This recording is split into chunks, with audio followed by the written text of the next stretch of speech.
একজন গর্ভবতী মা যার ক্ষুধা লাগে একটু পরপর এবং না খেলে মাথা ঘোরে, চোখ অন্ধকার দেখে, মোট কথা অসুস্থ বোধ করে, সেই মায়ের জন্য রমাদান রোজা রাখা কঠিন। সেক্ষেত্রে তিনি কি করতে পারেন? ভালো একজন জীবনসঙ্গী পাওয়ার জন্য কি করা উচিত? মেয়েদের নামাজ যদি ছেলেরা দেখে তাহলে কি নামাজ হয় না, এ কথা কি সত্যি? যাকাত এবং ফিতরার মধ্যে পার্থক্য কি? তাহাজ্জুদের নামাজের সময় কতটুকু দয়া করে জানাবেন। মাহমুদুল হোসেন আপনি লিখেছেন, ভালো একজন জীবনসঙ্গী পাওয়ার জন্য কি করা উচিত? ভালো জীবনসঙ্গিনী পাওয়ার জন্য নিজে ভালো হওয়া উচিত।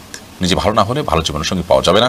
আর এর পাশাপাশি সূরা ফুরকান আয়াত নম্বর ৭৪ যে দোয়ার অংশ আছে সেটি পাঠ করবেন, রব্বানা হাব লানা মিন আজওয়াজিনা ওয়া যুররিয়াতিনা কুররাতা আয়ুন ওয়াজআলনা লিল মুত্তাকিনা ইমামা। এর মাধ্যমে ইনশাআল্লাহ বিইذনিল্লাহ আপনি ভালো সঙ্গিনী পাবেন।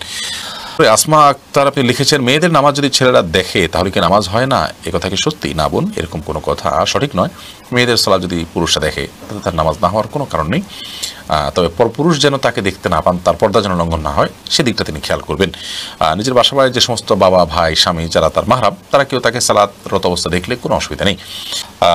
রাইদ আরাশ আপনি লিখেছেন, জাকাত এবং ফিতরার মধ্যে পার্থক্য কি? জাকাত হলো সম্পদের জাকাত, আর ফিতরা হলো মূলত সিয়াম পালন করার পর রমাদানে সিয়ামটাকে ছোটোখাটো ভুল ত্রুটি থেকে মুক্ত এবং পরিচ্ছন্ন করার জন্য যেটা করা হয়ে থাকে সেটা হলো ফিতরা। ফিতরা হলো শুধুমাত্র সুনির্দিষ্ট কিছু খাদ্য, আর জাকাত হলো আপনার স্বর্ণ গহনা, নগদ টাকা, ব্যবসা মাল, এই জাতীয় সম্পদের জন্য যেটা দিতে হয় 2.5% হিসাবে, সেটা নগদ অর্থে হতে পারে বা ওই কোনো অন্য কোনো সাধারণ দ্রব্য দিয়ে হতে পারে। ফিতরাটা হলো খাদ্য বিতরণ কর্মসূচি মূলত, আর জাকাতটা হলো সাধারণ গরিব মানুষের যে কোনো অভাব মোচনের জন্য সাধারণ সম্পদ দান। তাহলে সাধারণ সম্পদের উপরে যে আর্থিক ইবাদত আবশ্যক হয় সেটা হলো জাকাত, আর সিয়াম শেষে যে খাদ্য দিতে হয় গরিবকে সেটা হলো ফিতরা। সনোয়ার শাফিন আপনি লিখেছেন, তাহাজ্জুদের নামাজের সময় কতটুকু দয়া করে জানাবেন। এশার সালাতের পর থেকে নিয়ে ফজরের ওয়াক্ত হওয়ার আগ পর্যন্ত পুরো সময়টা তাহাজ্জুদের সালাত, পুরো সময়টাতে তাহাজ্জুদ পড়লে আদায় হবে। তবে একেবারে রাতের শেষ প্রহরে অর্থাৎ ফজরের আগে যে সময়টা আছে, রাতের শেষ 1/3 শেষ অংশটা, এটার এই সময়টাতে পড়াটা অধিকতর উত্তম।